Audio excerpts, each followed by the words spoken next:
Hello दोस्तों, नमस्कार। स्वागत है एक बार फिर से आप सभी का अपने प्रिय चैनल पर। दोस्तों, आपको बताते जो अभी की सबसे बड़ी खबर आ रही है, जहां यूक्रेन में फंसे भारतीयों के लिए अब आगे आई। दोस्तों, ये फ्लाइट 12 फरवरी से उड़ाने शुरू कर दी जाएंगी। दोस्तों, बड़ी खबर आ रही है। इसी बीच आपको बताएंगे, जहां परमाणु मिसाइलों के साथ अभ्यास करेगा रसिया, खुद पुतिन बनेंगे गवाह, चरम पर है यूक्रेन तनाव। साथ ही बताएंगे संयुक्त राष्ट्र महासचिव की भी बड़ी चेतावनी, विनाशकारी होगा यूक्रेन रूस के बीच युद्ध। बताया इसका बचने का तरीका, बताएंगे दोस्तों क्या है वो बचने का तरीका। इसी बीच आपको बताएंगे, जहां पर विवादों में घिरे केजरीवाल, अमित शाह जी ने सीएम चन्नी को लिखा खत, कहा देश की अखंडता के साथ खिलवाड़ नहीं होने दूंगा। कुमार विश्वास के दावे की जांच कराएगी केंद्र की सरकार। बड़ी खबर दोस्तों आपको हम बताने वाले हैं अभी। इसी बीच बताएंगे दोस्तों, जहां पर गुजरात के तत्कालीन सीएम पर सीरियल ब्लास्ट करने वाला था ये आरोपी। जी हाँ दोस्तों, बड़ा खुलासा हुआ है। दोस्तों, बताएंगे क्या थी खबर, क्यों इनको उड़ाने की रची गई थी बड़ी साजिश का बड़ा पर्दाफाश हुआ है। दोस्तों, हम आपको बताने वाले हैं अभी। इसी बीच बताएंगे, जहां पर योगी आदित्यनाथ जी ने सपाओं को कह दिया है कि 10 मार्च से फिर चलेगा बुलडोजर, अभी ठीक होने गया है। जी हाँ दोस्तों, इसी बीच आपको बताएंगे दोस्तों, जहां पर प्रधानमंत्री किसान योजना के 11वीं किस्त से पहले पीएम किसान सम्मान निधि योजना में हुआ बहुत महत्वपूर्ण बदलाव, आपका जानना बेहद जरूरी है दोस्तों। और इसी बीच आपको बताएंगे, जहां पर आजकल दोस्तों पैन कार्ड को लेकर बहुत बड़ा फ्रॉड चल रहा है। दोस्तों, किसी दूसरे के नाम पर कोई दूसरा लोन ले रहा है। दोस्तों, आपको बताएंगे कैसे आप भी चेक कर सकते हैं कि कहीं आपके पैन कार्ड पर किसी ने लोन तो नहीं ले लिया। जी हाँ दोस्तों, इसकी बड़ी जानकारी हम आपको देने वाले हैं, तो आराम से बने रहेगा वीडियो के अंत तक। और अभी खबरों में आगे बढ़ने से पहले हमेशा की तरह मानते हैं कि मोदी जी हैं तो हर चीज संभव है, भारतीय सेना है तो अपना देश गर्व से जी रहा है दोस्तों। और आपको भी भारतीय होने पर शान है और मानते हैं कि अपना भारत देश नंबर 1 देश है। तो इस वीडियो को भी कर दीजिए लाइक, चैनल को कर दीजिए सब्सक्राइब, बेल आइकन दबाइए, साथ ही कमेंट बॉक्स में लिख दीजिएगा जय हिंद। जी हाँ दोस्तों, तो चलते हैं पहली और सबसे बड़ी खबर की तरफ, जहां यूक्रेन में फंसे भारतीयों के लिए आगे आई एयर इंडिया। 22 फरवरी से उड़ाने शुरू कर दी गई है दोस्तों। पूरी डिटेल आपको हम बताने वाले हैं। रूस से हमले के खतरे का सामना कर रहे संकटग्रस्त यूक्रेन से भारतीय नागरिकों को निकालने के लिए अब एयर इंडिया सबसे आगे आ गई है दोस्तों। ये एयरलाइन कंपनी 22, 24 और 26 फरवरी को भारत और यूक्रेन के बोरिसपिल इंटरनेशनल एयरपोर्ट के बीच 3 फ्लाइट्स संचालित करेगी। एयर इंडिया की तरफ से बताया गया है कि अगले सप्ताह मंगलवार, गुरुवार और शनिवार को भारत से यूक्रेन के लिए 256 सीटों वाली बोइंग 787 ड्रीम लाइनर उड़ानें भेजी जाएंगी। यूक्रेन से भारत आने वाले नागरिक एयर इंडिया की booking official websites, call centre और अधिकृत ट्रेवल एजेंटों के माध्यम से बुकिंग शुरू कर सकते हैं। जी हाँ दोस्तों, बड़ी खबर। और एयर इंडिया को थैंक यू जरूर कह दीजिएगा दोस्तों, क्योंकि प्राइवेट होने के बावजूद भी दोस्तों टाटा ने ये बहुत बड़ा कदम उठाया है। क्या कहते हैं आप लोग, राय सुझाव जरूर दीजिएगा, थैंक यू जरूर कह दीजिएगा। अगली खबर की बात करें, जहां परमाणु मिसाइलों के साथ अभ्यास करेगा रूस, खुद पुतिन बनेंगे इसके गवाह, चरम पर यूक्रेन तनाव। जी हाँ दोस्तों, यूक्रेन और पश्चिमी देशों के साथ तनाव के बीच रूस ने बड़े पैमाने पर मिसाइल ड्रिल करने की घोषणा कर दी है दोस्तों। यह अभ्यास शनिवार को होगा, जिसे देखने के लिए खुद रूसी राष्ट्रपति व्लादिमीर पुतिन मौजूद होंगे। क्रेमलिन के अनुसार क्रीमिया और काला सागर के करीब होने वाले इस अभ्यास में बैलिस्टिक और क्रूज मिसाइलों सहित रूस का परमाणु बम भी हिस्सा लेगा। और इस अभ्यास में रूस की aerospace forces, strategic missile command, northern और ब्लैक सी फ्लीट्स और साउदर्न मिलिट्री डिस्ट्रिक्ट शामिल होंगी। जी हाँ दोस्तों, इसी बीच आपको बता दें, जहां पर संयुक्त राष्ट्र महासचिव की बड़ी चेतावनी, कहा विनाशकारी होगा यूक्रेन रूस के बीच का युद्ध, साथ में इससे बचने का तरीका भी बताया। दोस्तों, आपको बता दें, यूक्रेन और रूस के बीच जारी विवाद पर संयुक्त राष्ट्र प्रमुख ने एक बड़ा बयान दिया है। उन्होंने कहा है कि अगर रूस यूक्रेन के बीच संघर्ष होता है तो ये बड़ा ही विनाशकारी होगा। संयुक्त राष्ट्र प्रमुख एंटोनियो गुटेरस ने शुक्रवार को म्यूनिख सुरक्षा सम्मेलन के उद्घाटन समारोह में कहा है कि अगर रूस यूक्रेन संकट युद्ध में बदल गया तो ये विनाशकारी होगा। आपको बता दें कि इस सुरक्षा सम्मेलन में रूस इस साल भाग नहीं ले रहा रहा है। गुटेरस ने कहा कि यूक्रेन के आसपास रूसी सैनिकों के जमावड़े के साथ में बढ़े हुए तनाव और यूरोप में एक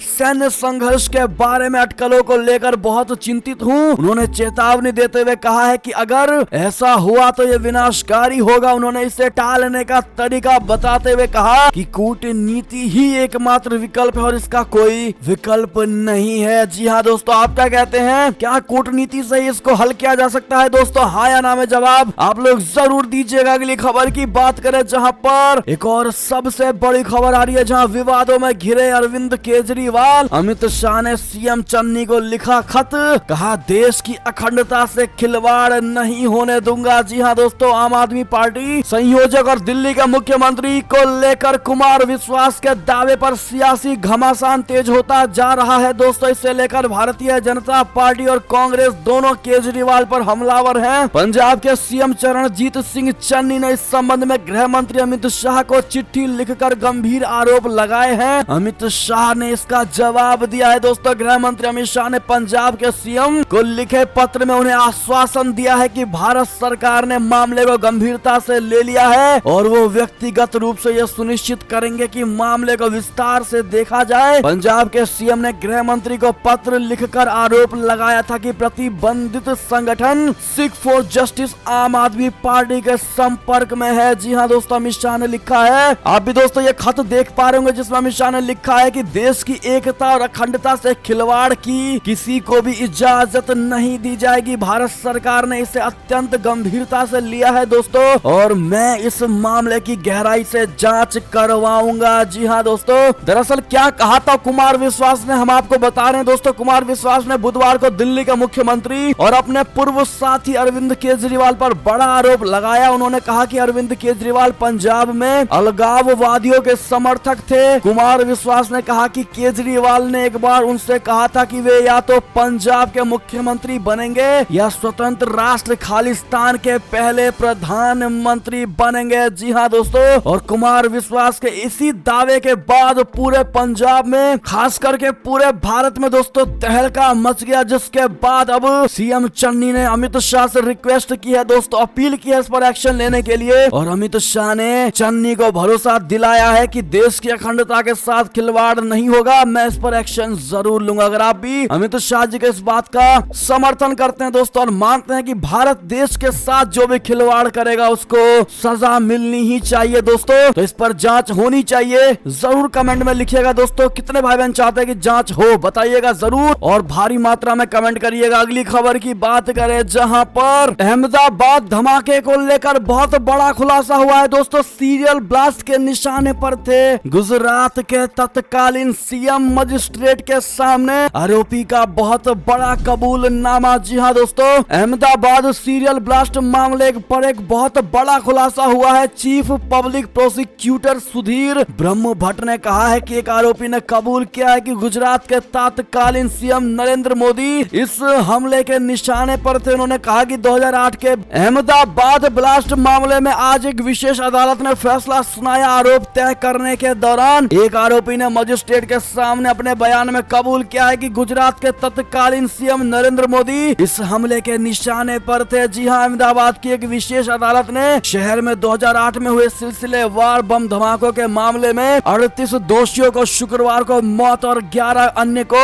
उम्र कैद की सजा सुनाई। जी हाँ दोस्तों, कहते हैं ना कि जाको राखे साइया मार सके ना कोई। आज इसी वजह से दोस्तों हमारे प्रधानमंत्री बिल्कुल सेफ है। ऐसे में लॉन्ग लिव मोदी जी जरूर कहिएगा कमेंट में। अगली खबर की बात करें जहां टेस्ला मामले में नितिन गडकरी की दो टूक, कहा चीन में बनी हुई कारें भारत को मंजूर नहीं। जी हाँ, केंद्रीय मंत्री नितिन गडकरी ने शुक्रवार को एक बार फिर से साफ कर दिया है कि भारत में मेड इन चाइना टेस्ला कारों का स्वागत नहीं है। उन्होंने कहा कि भारत में टेस्ला का स्वागत है, लेकिन अगर वे चाहते हैं कि चीन में कारें बनाकर यहाँ बेचे तो ये देश के लिए ठीक नहीं है। गडकरी आज तक की सहयोगी वेबसाइट बिजनेस टुडे के कार्यक्रम में ब्रेनस्टॉर्म बजट 2022 में ये बात बोल रहे थे दोस्तों। उनसे टेस्ला की टैक्स में छूट की डिमांड और भारत में एंट्री के बारे में पूछा गया था। केंद्रीय मंत्री ने कहा कि जब भी लोग मुझसे मिलते हैं मैं उन्हें बताता हूं कि भारत एक बहुत बड़ा बाजार है और जो यहाँ नहीं है वे मौका खो रहे हैं। एक फैक्ट ये है कि पहले से ही BMW, Hyundai,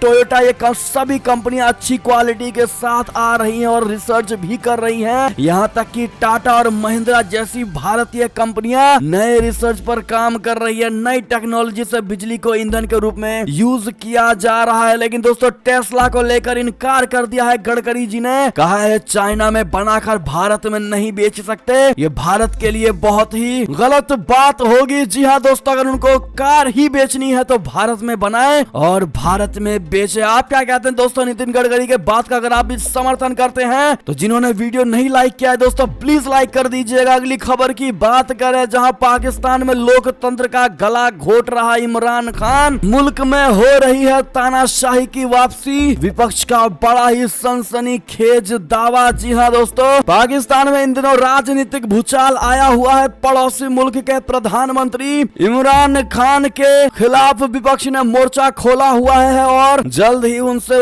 उनके खिलाफ अविश्वास प्रस्ताव लाया जा सकता है। दोस्तों इसी बीच पाकिस्तान में तानाशाही का दौर फिर से वापस लौटने के संकेत मिलने लगे हैं, ऐसा विपक्ष का कहना है। दरअसल पाकिस्तान पीपुल्स पार्टी के अध्यक्ष बिलावल भुट्टो जरदारी ने इमरान खान की आलोचना की है। उन्होंने कहा है कि पाकिस्तान लोकतंत्र से दूर जा रहा है और इमरान खान के नेतृत्व में मुल्क तानाशाही की ओर बढ़ रहा है। जी हाँ दोस्तों, अगली खबर की बात करें, जहाँ कनाडा में स्वास्तिक के इस्तेमाल पर रोक लगाने की बड़ी तैयारी भारत ने ट्रूडो सरकार से की बात। दरअसल कनाडा में जारी प्रदर्शन के बीच स्वास्तिक को लेकर विवाद खड़ा हो गया है। स्वास्तिक के उपयोग पर प्रतिबंध लगाने के लिए कनाडा की संसद में एक विधेयक भी लाया गया है। दोस्तों न्यू डेमोक्रेटिक पार्टी या एनडीपी के नेता जगमीत सिंह के समर्थन वाले निजी सदस्यों के बिल ने भारत कनाडाई समुदाय को उग्र बना दिया है। दोस्तों जगमीत सिंह ने इस महीने की शुरुआत में ट्वीट किया था कि स्वास्तिक और संघ के झंडे का कनाडा में कोई स्थान नहीं है। अपने समुदाय को सभी के लिए सुरक्षित बनाना हमारी जिम्मेदारी है। ये कनाडा में घृणा के प्रतीकों पर प्रतिबंध लगाने का समय है। जी हाँ दोस्तों, टोरंटो स्थित अधिकार अधिवक्ता रागिनी शर्मा को जवाब देते हुए भारत के महावाणिज्य दूत अपूर्व श्रीवास्तव ने लिखा है कि उन्होंने इस मुद्दे को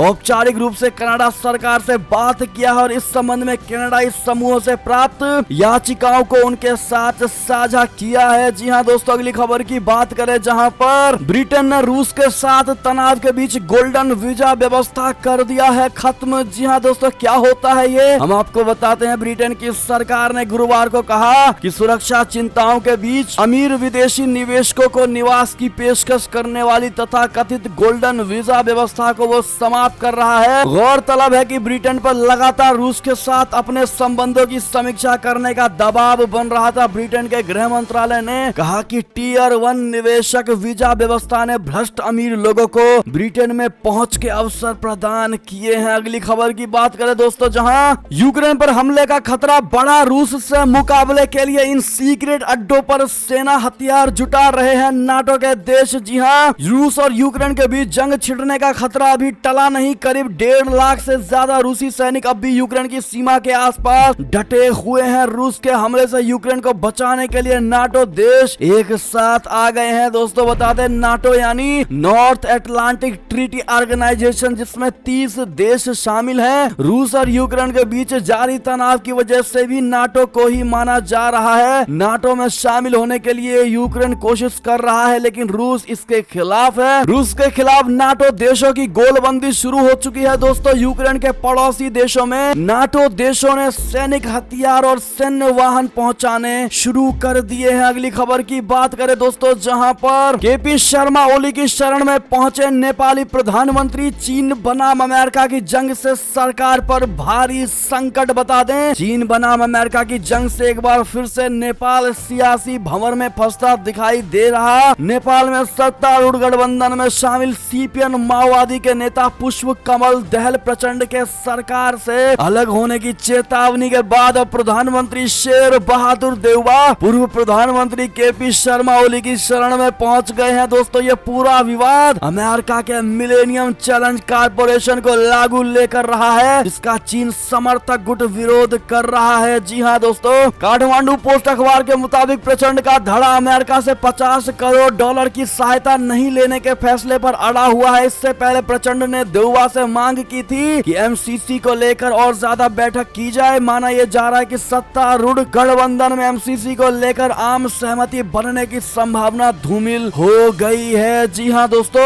आपको बता दें कि अमेरिका ने एमसीसी को लेकर नेपाल को धमकी भी दे रखी है। दोस्तों, अमेरिका ने कहा था कि नेपाल 28 फरवरी तक मिलेनियम चैलेंज कॉर्पोरेशन के तहत प्रस्तावित अनुदान सहायता समझौते की पुष्टि करे। यदि नेपाल 50 करोड़ अमेरिकी डॉलर की सहायता स्वीकार नहीं करता है तो वो उसके साथ अपने संबंधों की समीक्षा करेगा और ऐसा मानेगा कि ये समझौता चीन की वजह से विफल हो गया। क्या कहते हैं दोस्तों आप लोग? आपकी इस पर खुद की क्या प्रतिक्रिया होगी? राय सुझाव जरूर दीजिएगा। क्या अमेरिका के इस डील को नेपाल को स्वीकार कर लेना चाहिए दोस्तों? हाँ या ना में जवाब जरूर दीजिएगा। अगली खबर की बात करें, जहां पाकिस्तान ने सार्थक सहयोग दिया होता तो अफगानिस्तान में हालात अलग होते। जी हाँ, अमेरिकी राजनयिक की दो टुक। दरअसल अफगानिस्तान मामले पर अमेरिका के शीर्ष राजनयिक थॉमस वेस्ट ने कहा है कि अगर पाकिस्तान ने अफगानिस्तान में संघर्ष को समाप्त करने के लिए हुए समझौतों को लेकर अधिक सार्थक और वह सुसंगत तरीके से अमेरिका के साथ सहयोग दिया होता तो हम आज एक अलग जगह पर होते। जी हाँ दोस्तों, अगली खबर की बात करें, जहां कोविड संकट में भारतीय नागरिकों का ख्याल रखने को लेकर पीएम मोदी ने यूएई को सराहा है। दोस्तों, कहा दोनों देशों के रिश्ते हो रहे हैं मजबूत और मधुर। जी हाँ, प्रधानमंत्री नरेंद्र मोदी और अबू धाबी के युवराज एवं यूएई के सशस्त्र बलों के उप सर्वोच्च कमांडर शेख मोहम्मद बिन जायद अल नहयान के साथ कल डिजिटल माध्यम से हुई अहम बैठक में कई अहम मुद्दों पर चर्चा हुई। बैठक में प्रधानमंत्री नरेंद्र मोदी जी ने नहयान से कहा कि कोविड संकट के दौरान आपने यूएई में भारतीय नागरिकों का ख्याल रखा, उसके लिए मैं आपका सदैव आभारी रहूंगा। दोनों देशों के लिए ये साल बेहद अहम है। आप यूएई की स्थापना का 50वां वर्ष मनाएंगे और हम अपनी आजादी की 75वीं वर्षगांठ। जी हाँ दोस्तों, साथ ही आपको बता दें,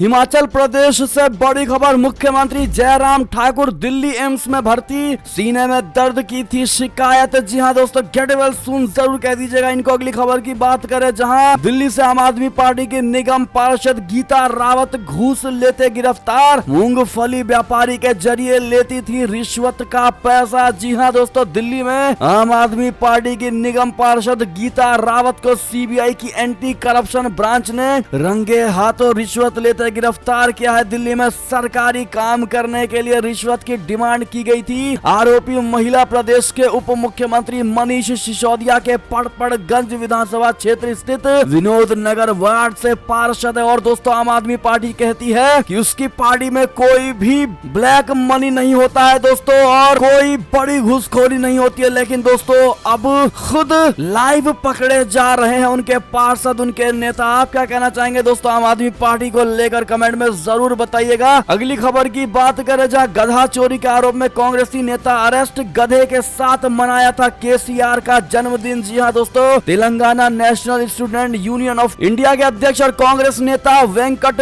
वालमूर को गधा चोरी के आरोप में गिरफ्तार किया गया है। यहाँ रोचक बात यह है कि उन्होंने बीती रोज तेलंगाना सीएम चंद्रशेखर राव के जन्मदिन मनाने के लिए राज्य भर में गधे के सामने केक काटने की प्लानिंग की थी। जी हाँ दोस्तों, अगली खबर की बात करें, जहां पर योगी जी ने मुलायम अखिलेश के साथ शिवपाल की तस्वीर पर कसा तंज, कहा कुर्सी तक नहीं मिली, मुंह लटकाए बैठे थे। जी हाँ दोस्तों, सीएम योगी आदित्यनाथ ने करहल में जनसभा को संबोधित करते हुए समाजवादी पार्टी और पूर्व मुख्यमंत्री अखिलेश यादव पर एक के बाद एक कई वार केस के साथ इन्होंने सपा से विलय के बाद शिवपाल सिंह यादव की स्थिति को लेकर तंज भी कसा। सीएम ने करहल में जनसभा के बाद इटावा में विजय रथ यात्रा के दौरान मुलायम सिंह यादव अखिलेश यादव के साथ शिवपाल की तस्वीर की ओर इशारा करते हुए कहा कि बेचारा शिवपाल जो प्रदेश का नेता था, उसे बैठने के लिए कुर्सी तक नहीं मिली और वो मुंह लटकाए बैठा था। क्या दुर्गति थी उसकी, वो दुर्गति देखते हुए लग रहा था कहाँ ये प्रदेश भर में घूमता था, नेताजी का प्रमुख सिपाह सलाहकार होता था, कल कुर्सी का हत्था मिला बैठने के लिए। दुर्गति का जीता जागता नमूना बन गए हैं शिवपाल यादव, यानी बड़ी बेइज्जती दोस्तों। इस पिक्चर को देखकर योगी जी ने कहा है। आप क्या कहना चाहेंगे कमेंट में जरूर बताइएगा। क्या शिवपाल यादव की कोई भी इज्जत है दोस्तों उनकी पार्टी में, अखिलेश यादव की पार्टी में? क्या कहते हैं आप लोग बताइएगा जरूर। साथ ही आपको बता दें जहां करहल में सीएम योगी ने यह भी कहा कि हार देखकर सपा नेताओं ने खो दिया अपना आपा,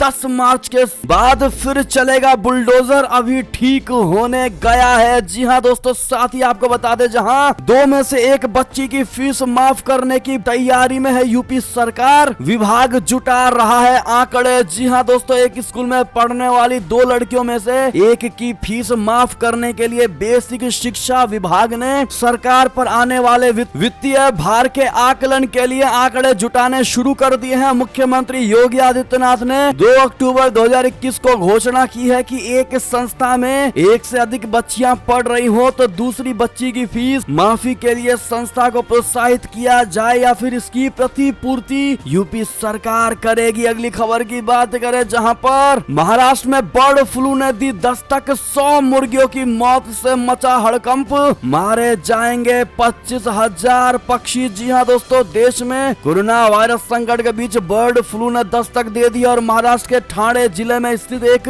पोल्ट्री फार्म में करीब 100 मुर्गियों की अचानक मौत से हड़कंप मच गया है। ठाणे के डीएम और कलेक्टर राजेश जे नार्वेकर ने बताया है कि बर्ड फ्लू के खतरे को देखते हुए मुर्गियों के नमूने पुणे की एक प्रयोगशाला में भेजे गए हैं। जी हाँ दोस्तों, अगली खबर की बात करें जहां प्रधानमंत्री किसान निधि योजना को लेकर बड़ी खबर, 11वीं किस्त से पहले योजना में हुआ महत्वपूर्ण बदलाव। दरअसल पीएम किसान सम्मान निधि योजना की 11वीं किस्त आने से पहले इस योजना में 2 महत्वपूर्ण बदलाव हो चुके हैं। कुछ दिन पहले लाभार्थियों को उनके लिए KYC करना जरूरी कर दिया गया था और अब स्टेट चेक करने का तरीका भी बदल चुका है। दोस्तों आपको बता दें, पीएम किसान योजना के तहत मोदी सरकार हर साल किसानों के खातों में 6,000 रुपए की रकम 2-2 हजार की 3 किस्तों में भेजती है। अब तक 10 किस्तें जा चुकी हैं और 11वीं किस्त 1 अप्रैल के बाद कभी भी जारी की जा सकती है। दोस्तों अब तक इस योजना में 12.48 से अधिक किसान रजिस्टर्ड हो चुके हैं। अब मोबाइल नंबर से नहीं देख पाएंगे स्टेटस। जी हाँ, ताजा बदलाव के कारण पीएम किसान पोर्टल पर आप मोबाइल नंबर से अपना स्टेटस नहीं देख पाएंगे। अब आप केवल अपना आधार नंबर अथवा बैंक अकाउंट नंबर से ही स्टेटस देख पाएंगे। जी हाँ दोस्तों, बड़ी जानकारी, बड़ा बदलाव। अगली खबर की बात करें जहां किसी और के पैन कार्ड पर किसी और को जारी हो रहा है लोन, लोगों को खबर तक नहीं है। जी हाँ दोस्तों, आपको बता दें फाइनेंशियल सर्विस एप्लीकेशन धनी इन दिनों काफी विवादों का सामना कर रही है। ये एप्लीकेशन बिना सिक्योरिटी के लोन प्रोवाइड कराने के मामले में चर्चित है। दोस्तों अब से कुछ दिनों पहले ही धनी एप्लीकेशन के जरिए एक अलग तरीके के फ्रॉड की खबरें आई थी। दोस्तों